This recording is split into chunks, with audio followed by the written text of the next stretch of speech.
Good morning, class. I hope you all are very good and fine. So, today we will discuss the from the flamingo, deep water.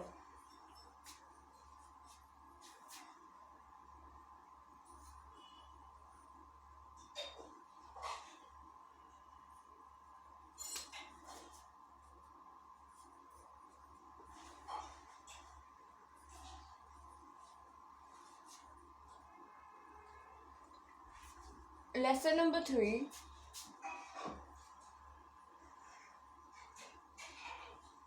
part 5.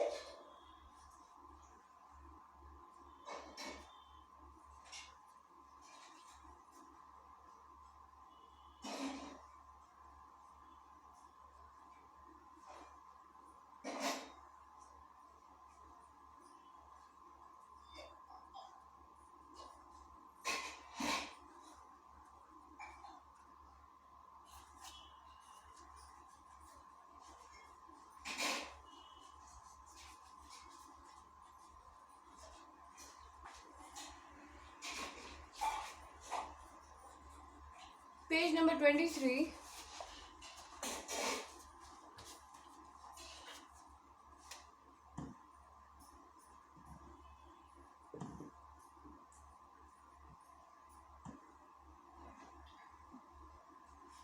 This chapter is written by William Douglas.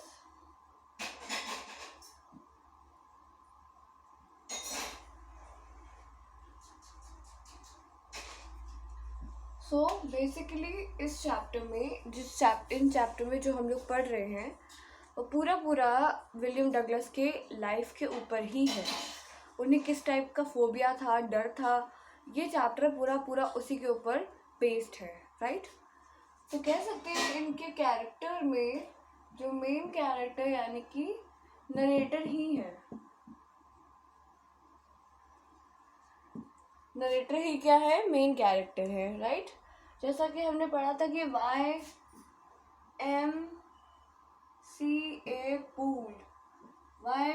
Pool जब वो गए तो हम लोग उनका क्या पढ़ रहे थे? एक्सपीरियंस, कैसा उन्हें एक्सपीरियंस गेन किया वहाँ पर। क्योंकि हम सब ये जानते हैं कि कहीं ना कहीं नरेटर को बहुत ज़्यादा वाटर से फोबिया है, यानी डर है।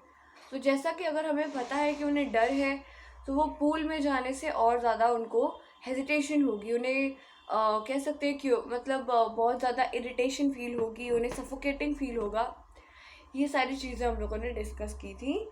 सो now we will clarify the brief section कि अभी तक हम लोगों ने पढ़ा क्या। बेसिकली हम लोगों ने ये पढ़ा कि नरेटर को वाटर से बहुत ज़्यादा फियर है और इस फियर का वो सोल्यूशन चाहते हैं। वो चाहते हैं कि ये डर उनका ख़त्म हो। और ये डर स्टार्ट कब हुआ था? When he was almost 3 to 4 years a boy and his father took him to the beaches of California. जब उनके फादर ने उन्हें बीचेस ऑफ कैलिफोर्निया लेकर गए जब वो ऑलमोस्ट 3 to 4 years के थे।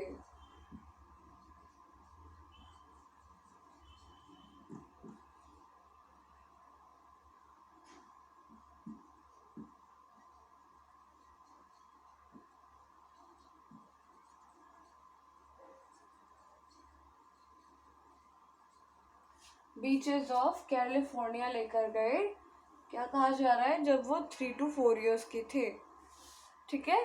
तो ये चीज़ कही जा रही है और ये बताया जा रहा है कि यहीं से उनका क्या स्टार्ट हुआ था? Starting of fear. अब ये हुआ क्यों था? एक्चुअली वहाँ की ऑब्वियस सी बात है, बीचेस की जो वेव्स होंगी वो काफ़ी ज़्यादा हाई होती हैं। काफ़ी ज़्यादा हाई होने की वजह से उन्हें वो चीज़ें डरावनी दिख रही थी, अजीब दिख रही थी, उन्हें वहाँ अजीब लग रहा था। एंड दैट्स वाई अचानक से एक बहुत बड़ी सी वेव आती है और उन्हें अपने साथ घसीट ले जाती है। जबकि वो बहुत दूर नहीं गए थे, पर फिर भी उन्हें बहुत सफोकेटिंग फील हो रहा था, ऐसा लग रहा था कि पानी में उन्हें कोई दबा रहा है। और उनके फादर हंस रहे थे इस चीज़ पर कि वो इतना परेशान हो रहे हैं, चूँकि एक छोटी सी लहर है। पर फिर भी अगर किसी चीज़ से हमें डर लगता है, भले वो चाहे जितनी छोटी हो, वो हमें परेशान करती है, राइट। तो उसी तरीके से जब वो वाटर करंट उन्हें बहा कर ले गया, तो उनके मन में बहुत सारा डर बैठ गया, बहुत सारा डर बैठ गया कि जो वाटर होता है वो हमेशा डेंजरस होता है। हाँ, इट इज़ डेंजरस अगर हमें उसके प्रॉपर तरीके से उसमें जीना नहीं आया, उसके तरीक़ों को जानना नहीं आया, तो it can be dangerous so much. So यहाँ से उनका डर शुरू हुआ था। और ये जो पूरा चैप्टर है ये नैरेटिव के बारे में ही है, उनके वाटर के एक्सपीरियंसेस के बारे में ही है। So now open the page number 23, जो कि हम लोगों ने डिस्कस कर लिया हुआ है। Open that.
So basically what we have discussed कि सिंपल सी चीज़ है कि उनको जिस चीज़ का डर था वो उस डर पर जीत पाना चाहते थे। इस वजह से वो YMCA पूल गए, जहाँ वो स्विमिंग सीखना चाहते थे। और हम लोगों ने ये भी डिस्कस कर रखा था कि उस पूल में, हर एक पूल में एक तरफ काफ़ी डेप्थ होती है और एक तरफ शैलो वाटर होता है, राइट। तो जब ऐसा था तो उनका ये सोचना था कि मैं ट्राई करता हूँ, जिस तरीके से जो टेक्निक्स यूज़ की जाती हैं मैं उन्हें ट्राई करता हूँ। और इसलिए उन्होंने क्या किया, उन्होंने अपने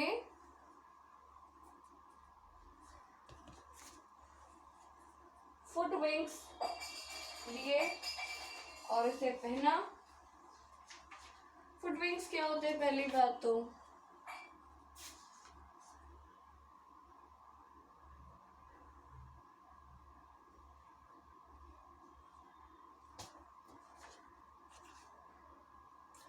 फुट विंग्स हो गया, वो आपको क्या करता है, मदद करता है कि आप पानी में फ्लोट कर सको इजीली। जब उन्होंने ये ट्राई किया कि वो YMCA पूल में के बॉटम को टच करके ऊपर आए ऐसा, तो जब उन्होंने ये चीज़ ट्राई की तो उनका जो पैर था, और उन्होंने विंग्स पहनी रखी थी, प्रॉपर उन्होंने प्रिकॉशंस लिए। But the basic thing is कि जब उन्हें डर है तो डर एक सेकेंड में तुरंत ख़त्म नहीं होता किसी भी चीज़ का। और वो जैसे ही पानी में एंटर किए, वो डायरेक्टली जाके, मतलब धीरे धीरे धीरे धीरे, उन्हें ऐसा लगा था कि वो तुरंत जाके बॉटम में टच कर जाएगा पैर। लेकिन जब तक उनका पैर बॉटम को टच करता, तब तक उनके चेस्ट में पेन स्टार्ट हो गया। And that was really really hard to survive on that situation. तो जब उन्होंने खुद को पुश करने को सोचा ऊपर की तरफ, तो वो सोचे कि वो एक बार जैसे कॉर्क उड़ता है किसी भी चीज़ की, बॉटल का कॉर्क उड़ता है, जैसे ये बॉटल है मान लीजिए, तो इसमें जो कॉर्क लगी होती है ये, तो इसको जब हम हटाते हैं तो बहुत तेज़ी के साथ उड़ जाता है, राइट। तो ये जो कॉर्क है, उन्होंने सोचा वो कॉर्क की तरह एकदम मूवमेंट कर जाएंगे, उड़ जाएंगे, पर ऐसा हुआ नहीं। बेसिकली ऐसा हुआ नहीं। वो धीरे धीरे धीरे धीरे ऊपर के सेक्शन पे गए। ऊपर के सेक्शन में जाने के बाद वो सिंपली ये चीज़ थी कि वो ऊपर के सतह पर थे, उनका सर तो ऊपर जा चुका था पर उनका माउथ अभी भी वाटर में था। ही was feeling so suffocating and वो चाह रहे थे, वो आवाज़ दे रहे थे कि लोगों को, कि ताकि कोई उनकी हेल्प कर सके, पर वो आवाज़ उनकी जा नहीं रही थी। उन्हें ऐसा फील हो रहा था कि वो आवाज़ और सारा का सारा अट्रैक्शन सिर्फ और सिर्फ किसके पास है, सिर्फ और सिर्फ वाटर के पास है, और वाटर उन्हें खींच रहा है, बुला रहा है अपनी तरफ। ये सारी चीज़ें थी। सो बेसिकली हम लोगों ने क्या डिस्कस किया, हम लोगों ने ये डिस्कस किया कि उन्होंने कैसा एक्सपीरियंस किया YMCA पूल पर। अब उसके आगे पेज नंबर 26 पे हम लोग पढ़ रहे थे, जो हम लोग पढ़ चुके हैं। I am just giving an glimpse of that, ठीक है। जो हम लोग पढ़ चुके हैं हम लोग उसकी एक ग्लिम्स ले रहे हैं, जिसमें या पेज नंबर 26 में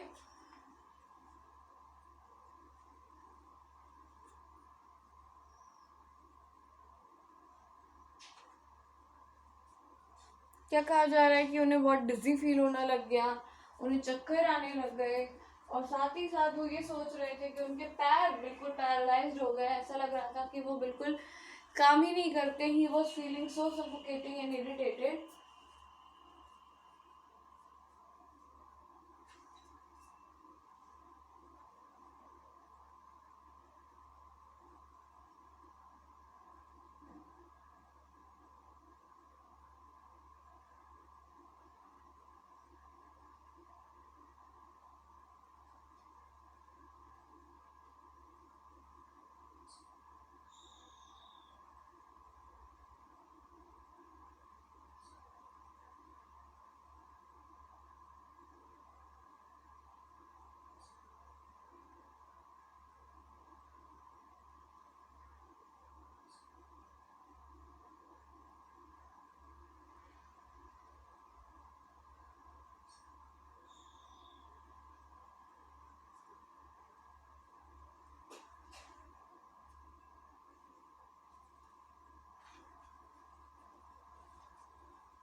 सो व्हाट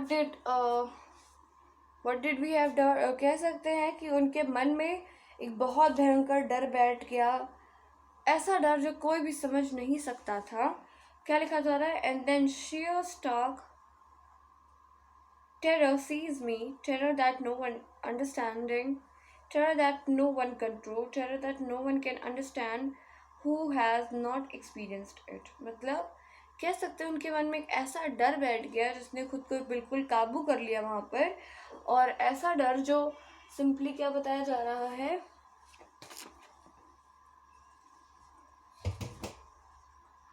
एक ऐसा डर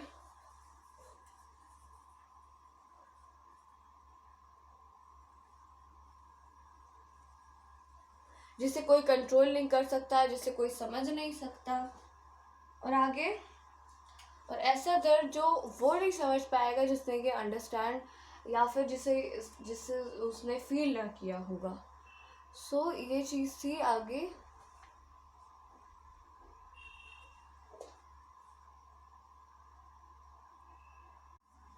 then basically what we have discussed कि I was paralyzed under water, stiff, rigid with fear. Even the scream in my throat were frozen. Only my heart was pounding in my head so that I was still alive। मतलब क्या मतलब है इसका?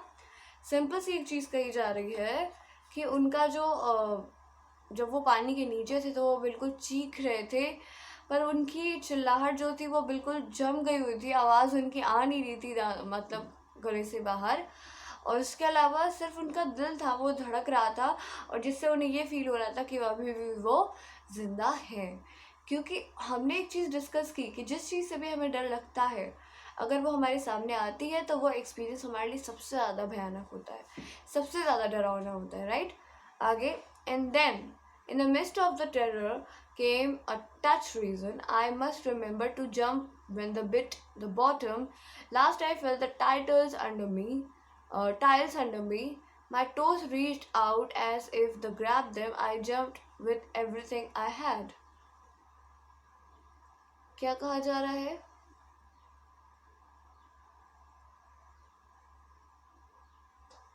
कि मैंने जैसे ही क्या किया, अपना टेरर को थोड़ा सा ख़त्म करने की कोशिश की और मैंने सोचा कि मुझे जंप करना चाहिए, मुझे अपने पैरों से थोड़ी मेहनत करनी चाहिए और जंप करना ही मेरे लिए सब कुछ है। But the jump made no difference. भले उन्होंने जंप किया पर कोई डिफरेंस उनको समझ में नहीं आया। The water was still around me. पानी अभी भी उनके आसपास था। और आगे, I must remember I looked for ropes, ladder, water wings, nothing but water. मतलब उन्होंने रस्सियों को अगर देखने की कोशिश की, सीढ़ियों को देखने की कोशिश की, वाटर विंग्स को देखने की कोशिश की, पर उन्हें वहाँ कुछ भी नहीं दिखाई दिया। A mass of yellow water held me. मतलब बहुत सारा पीला पानी उनको पकड़ कर रखा हुआ था। और लाइक ग्रेट चार्ज इलेक्ट्रिसिटी, जब आपको बहुत बड़ी एक बिजली का करंट पकड़ लेता है, उस तरीके से ऐसा लग रहा था कि वो चीज़ों ने वहाँ पे पकड़ रखा है उनको। I shook and tremble with fright. My arms wouldn't move, my legs wouldn't move. I tried to call for help, to call for mother. Nothing happened. क्या कहा जा रहा है कि वो बिल्कुल शॉक्ड रह गए थे, परेशान हो गए थे डर से, और वो मूव भी नहीं कर पा रहे थे, उनके पैर मूव नहीं कर रहे थे। और क्या कहा जा रहा है, उन्होंने ट्राई करने की सोची कि वो लोगों से हेल्प ले, मदद मांगे, लेकिन वो सोच रहे थे कि अपने मदर को बुलाए, किसी से हेल्प ले, पर ऐसा पॉसिबल नहीं हो पा रहा था क्योंकि सारी की सारी चीज़ें बहुत ही ज़्यादा डिफरेंट होती जा रही थी, जो कि उनके लिए बहुत ज़्यादा अजीब था।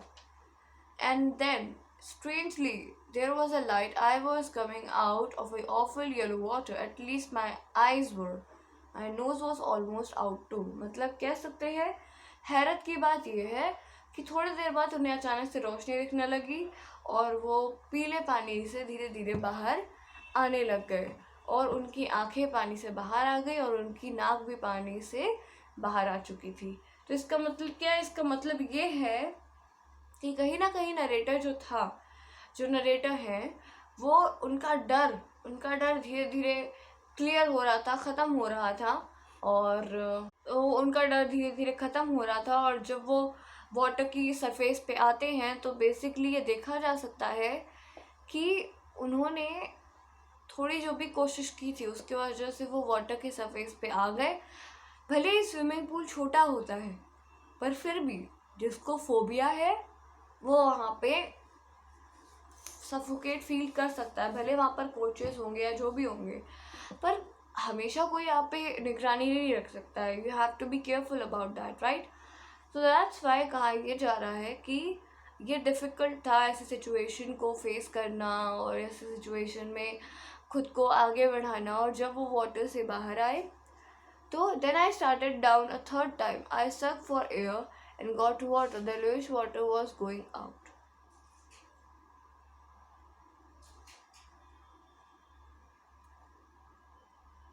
क्या कहा जा रहा है? फिर उन्होंने कोशिश की कि वो थर्ड टाइम वाटर में जाएं, क्योंकि वो जानते थे कि ये उनका डर है। वो फर्स्ट टाइम गए, उन्हें सफोकेटिंग फील हुआ।